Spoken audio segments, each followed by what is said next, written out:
Bonjour à tous. Nous allons aujourd'hui étudier la paracha de cette semaine, paracha de Vaïgash, et nous allons donc la dédier à la Refoua Shlema de Chaim ben Clara, que Akadosh Baruch Hu lui amène une Refoua donc totale, rapide, et qu'on n'entendra que des bonnes nouvelles. La paracha de la semaine va nous parler en fait de l'exil d'Égypte. Donc c'est un discours du rabbi Shabbat Shemot qui a été dit en 1952. Commentant le verset, il envoya Yehuda Vaishlach Yehuda devant lui en reconnaissance. Rashi, qui cite le Midrash, nous dit pourquoi l'a-t-il envoyé en reconnaissance? Eh bien, afin d'y instaurer en Égypte une maison d'études qui dispenserait donc son enseignement. Ainsi, lorsque Dieu envoya Yaakov en Égypte, celui-ci s'assura tout d'abord qu'il y avait bien des yeshivot dans ce pays.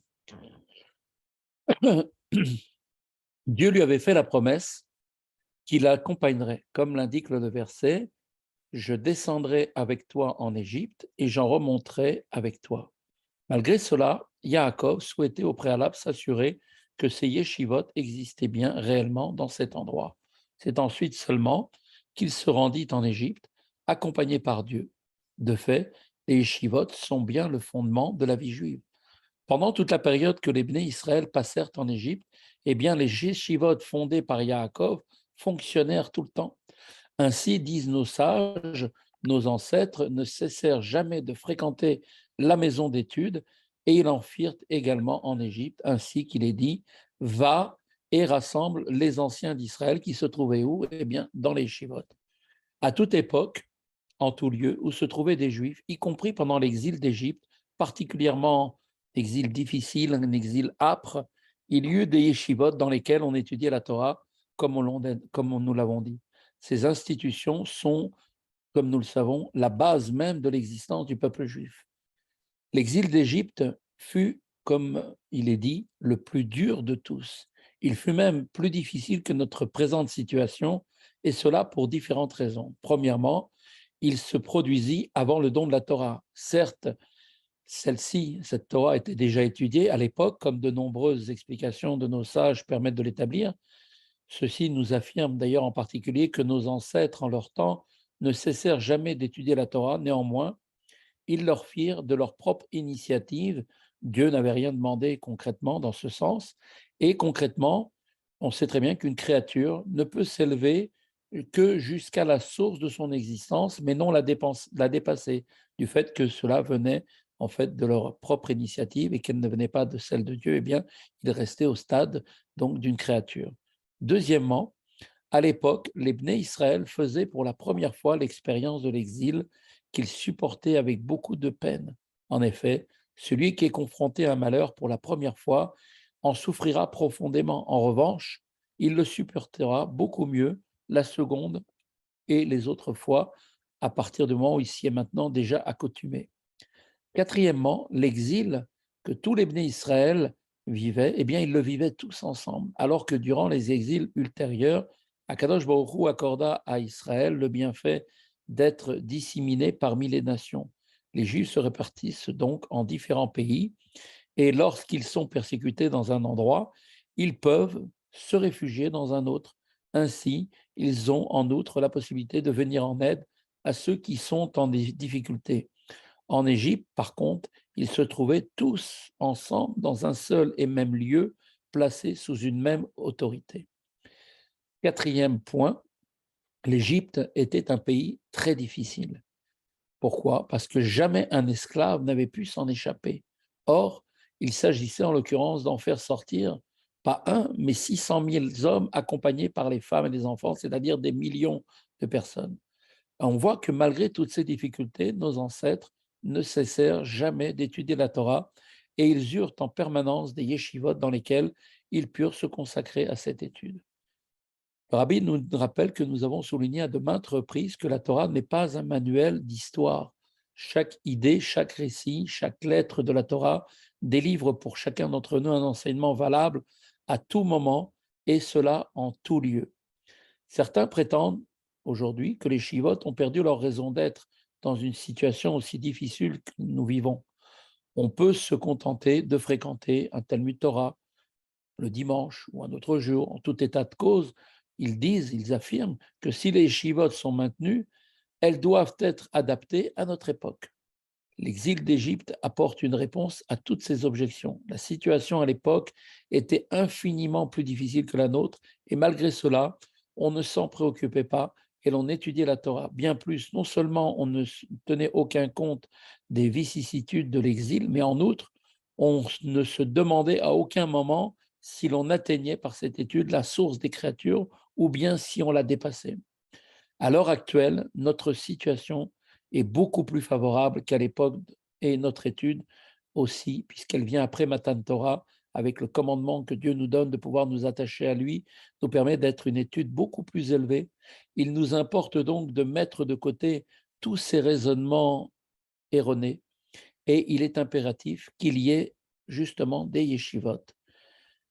Il en est de même aussi concernant le financement de ces yeshivot. Certains prétendent avoir des moyens réduits, des moyens intellectuels et des moyens financiers, et donc ce sont des moyens limités. Ils devront donc manger, boire, aller dormir, puis lorsqu'ils seront satisfaits tous leurs besoins, eh bien, ils apporteront éventuellement une contribution à une yeshiva. Cela sera pour eux un grand sacrifice. Ils iront même jusqu'à envoyer leurs propres enfants à la yeshiva jusqu'à l'âge de 13 ans uniquement. Voici ce qu'il faut répondre à de telles personnes. L'exil d'Égypte était bien plus pénible que tout cela que nous vivons aujourd'hui. Les Juifs ne possédaient même pas leur propre paille et ils devaient donc se déplacer dans un pays étranger pour s'en procurer, alors que les contremaîtres les battaient sur la tête, aux épaules. En d'autres termes, ils n'avaient pas de paille et malgré tout, ils finançaient les yeshivot. La Gemara se pose la question suivante. Est-il préférable de passer par une rue que fréquentent des femmes de mauvaise vie ou bien celle où se trouvent des lieux de culte idolâtres? On peut s'interroger effectivement sur la manière dont ce problème est formulé. Il est clair que la première situation où il y a donc des femmes de mauvaise fréquentation est à écarter, car elle conduirait certainement à porter les yeux sur ce que l'on ne doit pas voir. Et l'on sait que la vision, eh bien, est suggestive, et même si elle n'est pas forcément liée à la pensée, malgré tout, elle pourrait poser problème. À l'opposé, quoique répréhensible de passer devant un lieu idolâtre, eh bien, la vision, elle, par contre, n'a pas d'incidence s'agissant de l'idolâtrie, car que verra-t-on d'autre que des pierres et du bois? L'explication, en fait, est la suivante. Chaque élément, comme nous le savons, rétroagit sur son environnement. Et donc, lorsqu'un lieu est impur, eh bien, il communique son impureté tout autour de lui, et l'atmosphère est lui aussi contaminée et peut exercer malheureusement une influence néfaste sur l'homme. Pourquoi est-ce que nous devons mentionner ici une telle explication? Eh bien, le rabbi nous dit l'atmosphère ambiante, proclamant que les yeshivot sont démodés à notre époque, a eu un effet négatif sur quelques élèves de ces institutions. Certains élèves prétendent avoir des difficultés à étudier la Torah comme ils devraient pouvoir le faire. En effet, ils doivent d'abord trouver un moyen d'assurer leur subsistance. Leur avenir les préoccupe au point de ne pouvoir se concentrer sur ce qui fait l'objet de leur étude. Ils ne peuvent s'empêcher de se demander comment pourront-ils nourrir leurs enfants que Dieu leur accordera lorsqu'ils seront en âge de se marier, lorsqu'ils entreprendront des recherches et trouveront celle qui sera leur épouse, ils célébreront leur fiançailles puis leur mariage, et c'est après tout cela que naîtront leurs enfants en un moment bon et fructueux. De même, ces élèves de la yeshiva s'inquiéteront également de ce s'ils seront susceptibles de léguer à leurs enfants après les 120 ans, bien sûr, de leur vie. Ils se rendront compte, donc, et ils iront dans la rue, ou tout au moins seront incapables de se concentrer sur leurs études s'ils n'ont pas les moyens, et ils penseront à leur avenir et à leur carrière qui doit être avant tout, donc, qui doit être une carrière professionnelle. Comment des élèves de la yeshiva, dit le rabbi, peuvent-ils avoir de telles conceptions? Du fait de l'atmosphère de la rue, le rabbi nous dit que mon beau-père, le rabbi, a dit que la glace américaine a déjà commencé à fondre. Néanmoins, on en est encore bien loin de la faire bouillir par l'Éternel ton Dieu, qui est un feu dévorant, concrètement, il reste encore des traces de la situation antérieure et ces élèves en sont victimes. Il est possible, bien sûr, d'accorder aujourd'hui des circonstances atténuantes à ceux qui développent de tels arguments. Ils sont eux-mêmes victimes de l'atmosphère ambiante dans leur entourage. Pour autant, cette situation n'est pas acceptable et elle délivre en l'occurrence un enseignement. L'Égypte fut un exil très difficile. La situation était si critique que l'on n'envisageait même pas l'éventualité de quitter le pays. Puis Moshe vint annoncer la délivrance. Or, nous dit le verset, ils n'écoutèrent pas Moshe par manque de raisonnement et à cause de l'âpre exil dans lequel ils vivaient. Malgré tout cela, bien avant que Moshe ne transmette le message divin de la libération, les Bdé Israël ne se posaient pas de questions sur leur avenir. Ils se rendaient à la yeshiva, y étudiaient la Torah, et donc forcément, combien plus à l'heure actuelle ne convient-il pas de se poser de telles questions sur sa propre carrière professionnelle? Il faut étudier la Torah avec ardeur et oublier tout le reste. Il est de fait beaucoup plus facile, beaucoup plus aisé de servir Dieu actuellement qu'à l'époque de l'Égypte. On sait que 202 personnes de divinité parmi les 288 qui furent introduits dans la matière du monde reçurent leur élévation en Égypte, ainsi qu'il est dit, une foule nombreuse, rave, dont la valeur numérique est de 202, monta avec eux.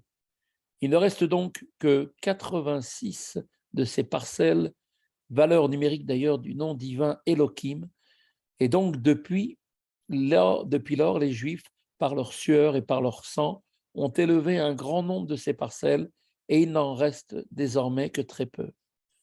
En conséquence, quel est l'enseignement pour chacun d'entre nous? Eh bien, le service de Dieu est actuellement beaucoup plus simple d'une part, et il ne reste que très peu de parcelles devant recevoir l'élévation avant de faire venir le Mashiach, le troisième Beth Amikdash. De plus, celles qui ont déjà été élevées apportent elles-mêmes leur contribution pour obtenir le résultat final qui sera la révélation du troisième Beth Amikdash et par lequel chacun d'entre nous retrouvera sa place en Eretz Israël, où nous serons appelés donc un peuple de prêtres, car tous les Juifs prendront une place dans le Beth Amikdash. Comme nous le savons, nous dit le Midrash, ceux qui sont d'Israël deviendront des Lévis, les Lévis deviendront des Israël, donc on sera tous des Lévis ou bien des Kohanim, pardon. Et donc, à ce moment-là, notre place sera dans ce troisième Beth Amikdash, reconstruit très rapidement. Shabbat Shalom à tous et de bonnes nouvelles encore une fois pour tout le monde.